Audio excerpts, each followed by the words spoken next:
میں پیش کرنا حدیث سرکار کا ارشاد، اگر نہیں مانوگے تو دائرہ اسلام سے خارج ہوگے۔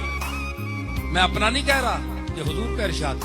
حضور نے فرمایا اللہم احیینی مسکینا، اللہ مجھے زندہ رکھ مسکینی میں، غریبی میں، وَأَمِتْنِي مِسْكِينًا، اور مجھے مار غریبی میں، وَاحْشُرْنِي فِي زُمْرَةِ الْمَسَاكِينَ، اور قیامت میں کہ دن مجھے غریبوں، مفلسوں، ناداروں کے ٹولے میں اٹھا۔ تسی کدھر گئے ہو بھائی؟ پیسے آ لے ہو، او پلازیاں والے ہو، او ٹاوراں والے ہو، او بڑی پیسے دیاں پاوراں والے ہو۔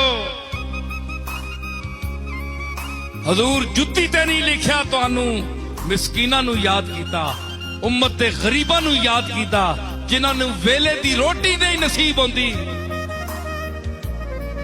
جنہاں دیاں ماواں بچیاں نو چپ کرانے واسطے خالی چمچا وچ پھیرنیاں کچھ پیا ہے، مت بچہ چپ کر رہے۔ انہاں غریب ماواں واسطے رونیاں جڑیاں چولھیاں تے بیٹھیاں ہیں، انہاں واسطے حضور نے فرمایا ماں اس ٹولے چ اٹھا۔